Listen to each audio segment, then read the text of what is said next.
Bonjour monsieur, bonjour madame, bonjour chers bénévoles. Alors aujourd'hui, nous allons aborder un problème auquel les bénévoles sont fréquemment confrontés et qu'il faut qu'ils comprennent. Comprennent de façon globale, bien sûr, mais suffisamment pour pouvoir tenir leur rôle auprès des familles. Je suis avec France et nous allons discuter de cette question. Bonjour France. Bonjour.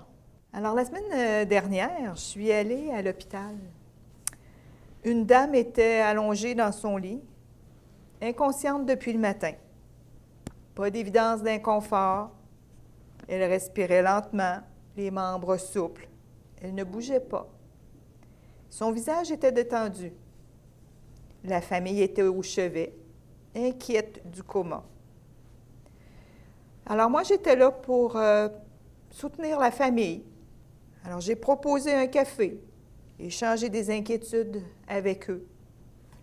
J'ai accompagné la malade aussi, son coma, et aussi en appui de la famille.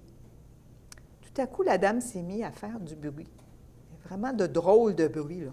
Qu'est-ce que c'est, ça? Est-ce que c'est mis à faire une espèce de ronflement à chaque respiration? Oui, exactement. Oui, ça faisait comme une espèce de brrr, brrr, brrr. Oui. Ça, on appelle ça râler.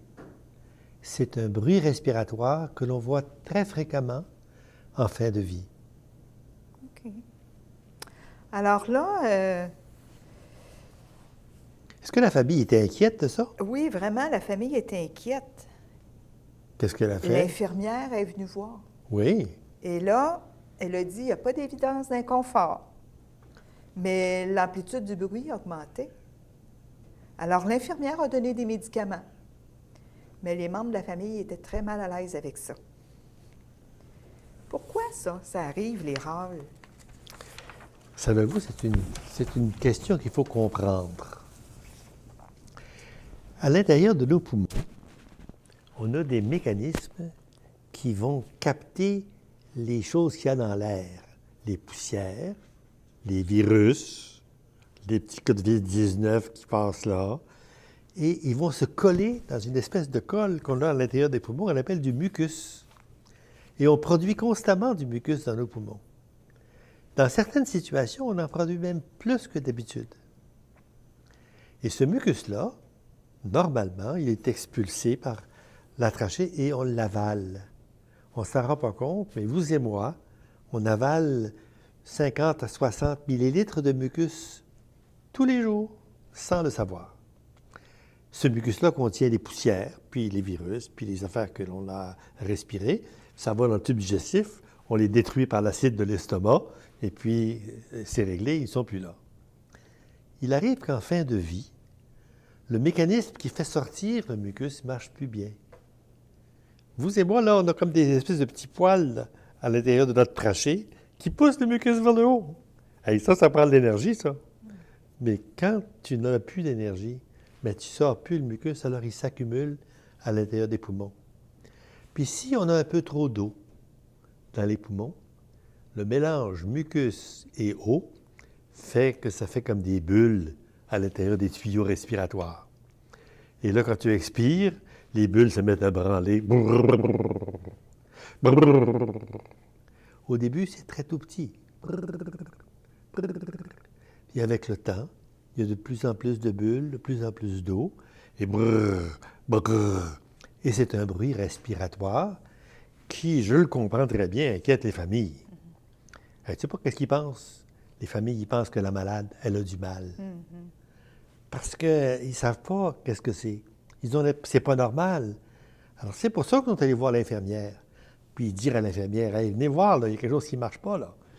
L'infirmière est venue, puis elle a essayé de regarder est-ce qu'il y a quelque chose qui ne marche pas. Elle a constaté que la malade était confortable encore, mais qu'elle râlait. Le râle, là, c'est une chose fréquente. Je dirais presque 50 quelquefois plus que 50 des gens qui vont mourir râlent à la toute fin de leur vie. C'est un signe de terminalité. C'est un signe que cette malade-là, qui allait de moins en moins bien, qui est devenue comateuse, qui se met à râler, elle perd du terrain. Elle avance vers la fin de sa vie. Puis bien sûr, c'est pas confortable d'entendre quelqu'un râler. Mais je te veux te rassurer. Je sais pas si ton mari, à toi, il ronfle la nuit. Mhm. Mais moi, j'ai connu des amis qui ronflaient la nuit. Et l'épouse, à 2 heures du matin, donnait un coup de coude dans le thorax du mari pour qu'il se réveille un peu, parce que ça la dérange, le brrr. Mais le mari, lui, il ne sait pas qu'il ronfle. Le dormeur qui ronfle, ça ne l'aperçoit pas. Ça va prendre le coup de coude de madame pour qu'il se rende compte qu'il ronflait. C'est pareil pour le râle de terminalité. En général, le malade comateux ou non comateux qui râle ne s'en aperçoit pas.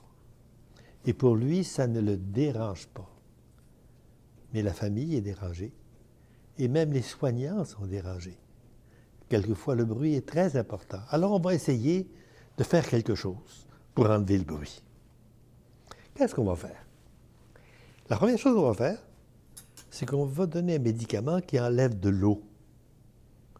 Ça se peut que ce malade-là se soit mis à accumuler de l'eau dans ses poumons. Puis cette eau avec le mucus, ça fait une recette pour des bulles. Et ça râle. On donne donc un diurétique. En général, on donne ça sous la peau. On n'a pas besoin d'intraveineuse. Et puis, à peu près un tiers des malades, un quart d'heure, une demi-heure, 1 heure après, ne râlent plus. Mais il y en a encore 2 tiers qui râlent. Alors, s'ils râlent encore, on va donner un autre médicament. Et l'autre médicament, ce qu'il fait, c'est qu'il augmente les tuyaux d'air. À la place d'avoir des petits tuyaux d'air avec plein de bulles, on a des grands tuyaux d'air avec la même quantité de bulles. Mais ça fait beaucoup moins de bruit parce que le tuyau est rendu plus gros. Et il y a un autre tiers des malades qui vont très bien répondre à ça, puis il n'y aura plus de râles. Puis il y a un tiers des malades qui auront toujours des râles. Ils n'auront pas répondu ni à l'un ni à l'autre. Les 3 tiers de malades n'ont pas de douleur à cause de ça. Les 3 tiers de malades ne se rendent pas compte là, qu'ils avaient puis qu'ils n'ont plus de râles ou qu'ils ont encore des râles. Mais la famille, elle, quand on a fait partir les râles, elle est rassurée. Ce qui est intéressant et ce que je voudrais t'expliquer là, parce qu'il y a quelque chose que j'ai vu souvent qui me fait mal, c'est que lorsque l'infirmière vient pour donner un médicament pour augmenter le volume des tuyaux d'air, ce médicament-là, il endort. Quelqu'un qui est dans le coma, que l'on endort, il est encore dans le coma. Ça n'a pas beaucoup d'importance pour lui. Il est déjà endormi jusqu'à un certain point, surtout en fin de vie. Et l'infirmière va dire à la famille, vous savez, je vais lui donner une 2e piqûre, mais après, il ne pourra plus vous parler.